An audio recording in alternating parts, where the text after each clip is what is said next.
What's up, guys? Welcome back to my channel. If you're new here, my name is Kayla and I make YouTube videos on faith, motherhood, and lifestyle. So today we are going to be going over my curriculum choices for my boys. If you do not know, I have two boys. They are 3 and 4 currently at the time of filming this video, but by the time we start school in August, they will be 4 and 5. So I have a rising pre-K and kindergartner. This is our first year homeschooling. I have never done this before. They have never gone to public school. They have never been to daycare. So I have pretty much been homeschooling them anyway, like through their early preschool years, but now it's kind of getting official because I have an official kindergartner.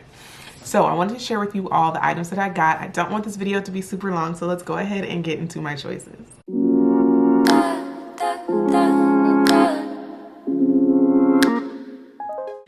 All right, we will start with my preschooler. So JoJo, he is 3 going on 4 years old. I didn't really get him like structured curriculum except one thing. I'm keeping all of their curriculum in these totes, by the way. I got these from the Dollar Tree. As you know, the Dollar Tree is more than $1 now on certain items, and that item was actually $5. So beware, it wasn't $1. But I got 2 of those, and I keep their curriculum choices or their school choices that I have for them separated into their own bins. So for my JoJo, we are going to be starting off with, and keep this in mind that he is going to be in preschool.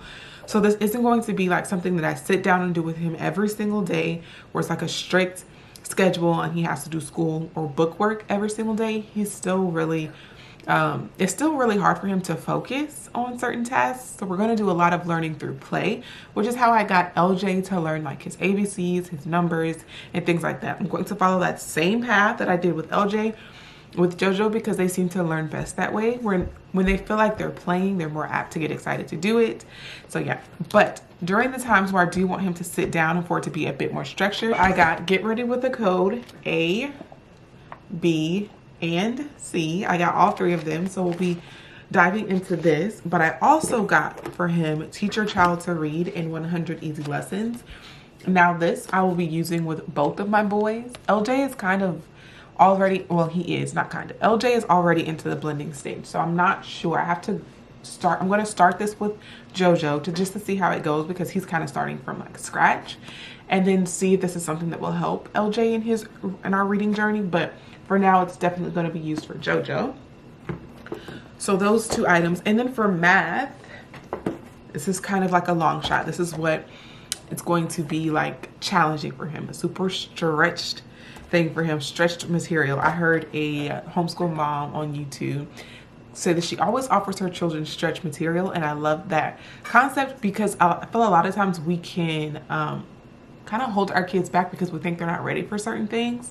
And the thing about kids, they'll let you know if they're not ready. So if you give it to them and they're not ready, then you can pull back. But if you refrain from giving them things because you think they're not ready, that could also be holding them back because they could surprise you and surpass what you think they can do. So for math, I got him Horizons, book 1, the K level. I got him this book because my boys have 2 very different learning styles. And my JoJo is a very much so like black and white, get to it. He's kind of like not with the fluff, which is also why I got the Get Ready for the Code, and also why I got the Teaching Your Child to Read in 100 Easy Lessons. He's not for the frou-frou, okay? So that's what I got him for math. We're going to give it a try. If at any time he becomes agitated or he doesn't want to do it, that is absolutely fine because he doesn't have to. This is his stretch material, okay? So there's that. And then we got this book from Amazon, I want to say, and this is just scissor skills to help him practice his scissor skills. They'll both be working out of this workbook. So this is just kind of like, I don't want to call it filler material because they need to learn how to use scissors and cut. But I got this for both of them. And then finally we got Brain Quest, a Brain Quest workbook. This is also for pre-K, ABCs, 1, 2, 3s, phonics, vocabulary, shapes and colors, habitats, sorting and matching, sequencing, science, mazes, and games. So again, a lot of activities for him to do. I looked through this and LJ definitely knows how to do most of this, if not all of it. And so this will be perfect for JoJo. This is, I feel, would be like his confidence booster. We'll get into this because some things he'll know how to do already, and it's just a confidence booster to give him something like that's not so challenging, so that he doesn't feel like he's not getting things right. And that's all I got for my preschooler. Again, not a lot at all. We're not going to be doing these things every single day, but I do want to have these resources on hand because we will be doing them a few times a week. I haven't necessarily decided his schedule, how many days a week he'll be doing school, but a lot of his learning will still be done through play. Kindergarten, I called it my meaty subject. So this is when I'm trying to get a bit more serious with his learning and taking it a bit more serious. So he did get some curriculum choices that are just more meaty, and he'll be doing school 5 days a week. LJ is not super black and white, and he is for the frou-frou. He likes to be entertained. He loves the colors. He loves the pictures. So for language arts for LJ, I went with The Good and the Beautiful. I got their language arts and literature level K, and it got that with the reading booster cards. And oh, these are the booster books and these are the booster cards. So I got the set. I did already purchase it bound and spirals and bound already because, like I said, I'm a new homeschool mom, and just the thought of having to print everything and then bind everything was just too much. Maybe we'll try that next year, but for this year we're keeping it as simple as possible. So we got that for him for language arts. I'm really excited to get into that. I flipped through that entire curriculum already, and I know he's going to really love it and enjoy it. And then also he's going to be, depending on how we do with this, if I feel like we need more, we'll be doing the 100 lessons, teaching your child to read in 100 easy lessons as well. And for math with LJ, we got kindergarten with confidence. Kindergarten math with confidence. I got this, and of course the instructor guide. So both of these coincide with each other. I got this because I feel like everything is hands-on, and with him he kind of thrives in that when he can see it and visualize it and hold it, and this just makes math fun. So I got that for him. And if I find that the seeing, holding, and playing is getting distracting for him and he's maybe not doing so well with all of that, then we can try the Horizons, which is more black and white. But I really feel like he's going to thrive with this. And then for handwriting, because they both need handwriting, I got him letters and numbers for me, handwriting without tears. I did not get JoJo one of these because all of his workbooks kind of have like practice handwriting in them. Like the words, the numbers, and the letters and things like that. Most of those workbooks had handwriting in them. But for LJ, I want us to get deeper into our handwriting because it's kind of hard to show that you know something when you're not able to write it. So we have been writing, and he does really good. And I'll ask him to write his words, and he'll say, "How do I write it?" So he'll write it himself in the air. And then I'm like, okay, you wrote it in the air, now write it on the paper. And it's hard for him to translate that. So he can write all of his letters in the air. We do this activity where I give them salt, and he can write his letters in the salt. But it's just something about that pencil.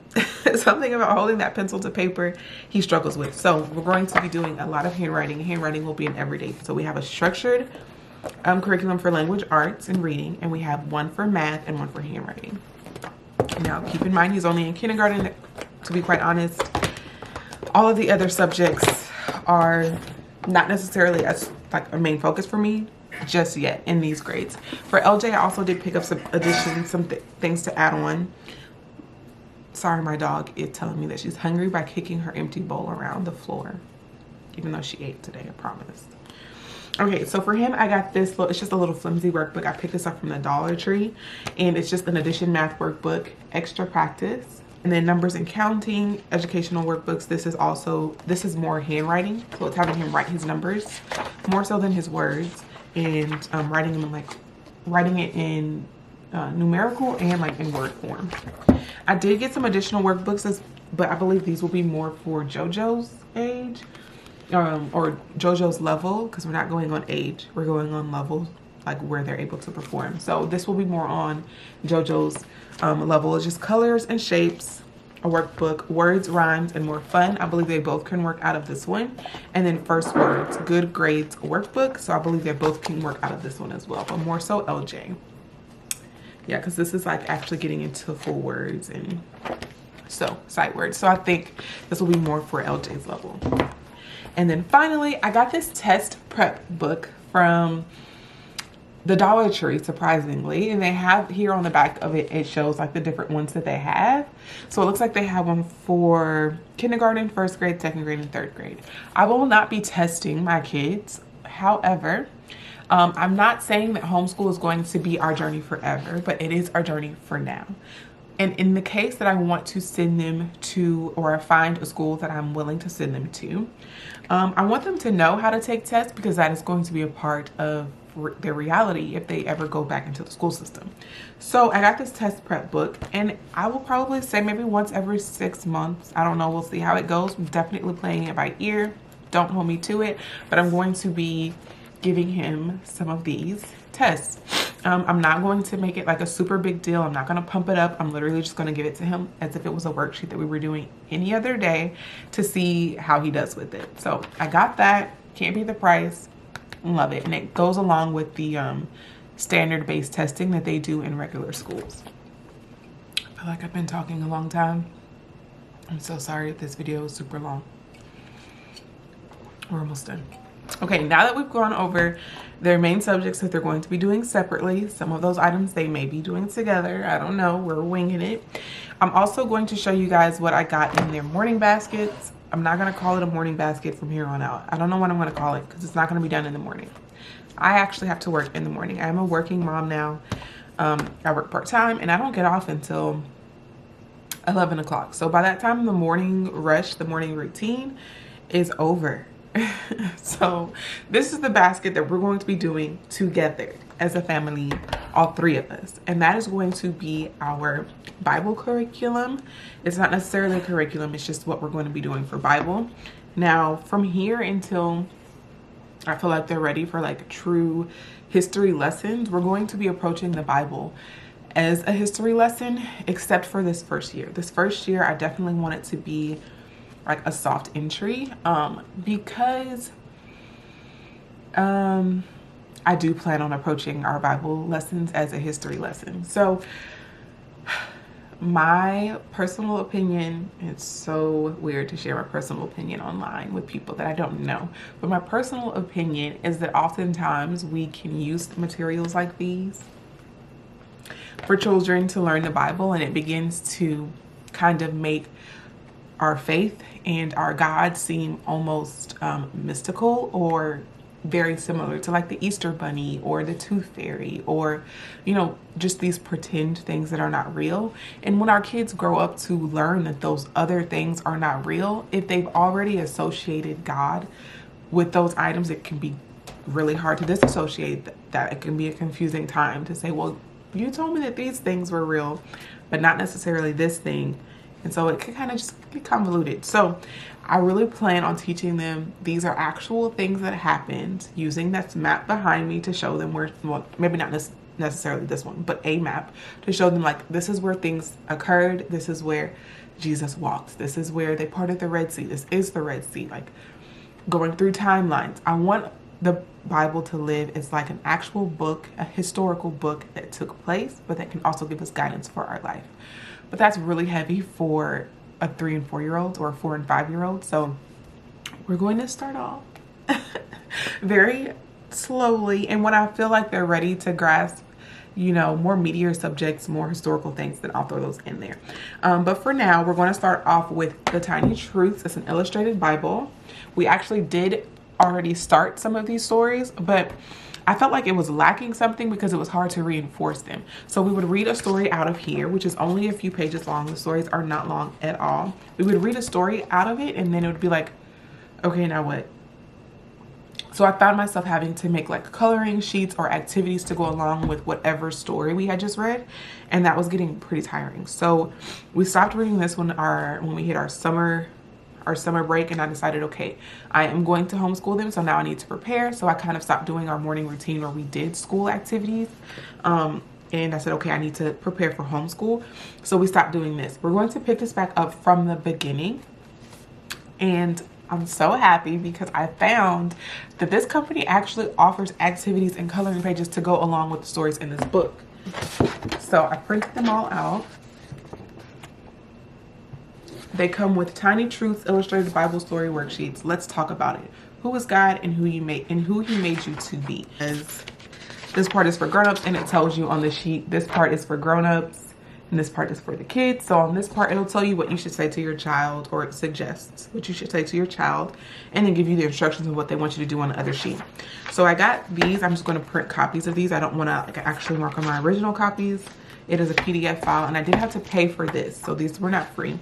But definitely worth it. They were only like $3. So they have an activity that coincides with each story. And what I plan on doing with that is after we have read the story in the book, and then afterwards, while they are coloring or doing the activity that they have for that story, I'm going to read them the actual story, the word for word Bible, while they're doing that. So when it doesn't seem like, because we're also doing read aloud, so it doesn't seem like more reading time out of a book that doesn't have any pictures that they're probably not really going to pay attention to, but a book that I still want them to get some of. I'm going to read the correlating story out of that Bible, out of the real Bible, while they're doing their activity worksheets, and that will keep their little hands busy and their ears full. They also have a second book, which I did not know about this book until I was doing more research. It's called Wonder and Wisdom, Everyday Reminders from Psalms and Proverbs. The illustrations in these books are absolutely adorable. I love them, first of all. This one is a bit more diverse because I believe that it's not just taking place in like biblical times, whereas this one is stories about the Bible, and the people illustrated in the Bible look like the people would historically look in those times, in those areas. This book has has more diversity because it's just like, look at her red hair, so cute. It just has like kids being kids in the book and going through whatever it is that they're talking about. So the coloring pages that go with it. This is just the coloring pages for our science. And I know you're probably thinking, science for a kindergarten and a fourth, or a kindergarten and a preschooler. Yes, science, but it's going to be so fun. And this is probably one of the subjects that I'm most excited about. So I found on Amazon, I was just looking, this book. It's called Kitchen Science for Toddlers. And this is, it says, encourage play and discovery in the kitchen with 20 experiments kids can try. They're all kid friendly. I've already looked through all of them and they're super fun, and they're all edible, like they can eat them. And it's pretty much just introducing science my kids love to cook. They love to eat. So introducing science to them in a way that is fun, but also that they'll probably won't even realize that what they're doing is science. I love that. So we're going to be doing that together. And then what I'm most excited about, I found these books at Five Below. They came in a set. There's 3 of these books, and the set was only $5, guys. And they are, I'm going to be using these as like a unit study, if you will. So the first one is One on Earth, Wind. The next one is One on Earth, Trees. And then the last one is One on Earth, Water. And these books, I flipped through them and absolutely fell in love. And then the fact that I was able to only spend $5 on them is cray cray. So the wind one starts off with a poem about wind, which poetry, hello. And then it goes into why does the wind blow? Air is so thin, light, and invisible, it's easy to forget it's there. But air is everywhere. It goes through stormy winds, what makes air move, warm air rises, cooler air rushes in to fill the space left behind. It's just scientific, but the illustrations are cute. They're really going to enjoy it. And what I love about it is they have sections. So you have the explore section where it gives you like information. And then it has the investigate section where it gives you practical experiments to do with your child with things that you already have in your home, most likely. So the first one is we're going to be making measuring wind speed, or we're going to be measuring wind speed by making it's called anometer. I'm probably saying that wrong, but I'll get it right before we get to this lesson. And it's literally giving you the step-by-step instructions on how we're going to make this. It tells you your toolkit. We'll need 4 identical plastic bottles, 5 wooden skewers, which we have already, plastic beads, push pins, scissors and tape, foam ball or cube, drinking straw, colorful paint. That's all you'll need to make. And what we're going to end up making at the end of it is this little doohickey right here, where it can gauge how fast the wind is going, because it's going to be turning around in the wind. I would have never thought to do that project on my own. Like, I would have never come up with those materials or how to put those materials together, but it's so cute. And my boys are going to have so much fun creating this, and I'm going to have fun shopping for the items that we need if we don't have them, and then actually doing the project with them. I am such a like arts and craft project girl. I love doing arts and crafts with my boys, so I love this. And there's plenty of activities in this book. The next one, we're going to be making a windsock. Just really, really fun activities, and this book is filled with them. So we're going to do these as like unit studies. Again, I have one for wind, one for trees, and one for water, and they're all equally fun. I flipped through every single page of all 3 of these books, and I can't wait for us to start doing these. So this is going to be our science. This coupled with kitchen science for toddlers. So we're going to be doing both of those. And then finally, the last thing that we're going to be doing together is the feelings activity book for children. I also found this at Five Below, and this is just going to be us going through our feelings, how we explain our feelings, our emotions, how to handle them, and things like that. So got that. So I believe that is all. I feel like I have talked your ear off. I have talked a really long time, but that was a lot to cover. So I'm so glad with all of my choices. I'm so glad to actually be done researching and looking for items and to have like made my decisions. And now I'm just really excited to start the school year. I feel like we have everything we need. I have ordered all the materials, which all of the curriculum that I chose is pretty much like pick up and go. We did have to get a few items for our math, but that's it. And most of those items I already had. So I feel like we are 110% ready to tackle our school year. So yeah, now that I have talked your ear off enough and I have rambled on and on, I will go ahead and end today's video here. Thank you so much for watching. Thank you so much to all the new homeschool mamas who have been giving me so much encouragement and so much wisdom. All the experienced seasoned mamas who have been doing this for some time, your encouraging words mean more to me than you know, because as I'm sure you are aware, when you start to do this for the first time, you're doubting yourself. There's a lot of times where you doubt your decision, and your words have been a beacon of light for me. So thank you so much for those, and I will see you all in the next video. Finally, I'm done talking. Bye.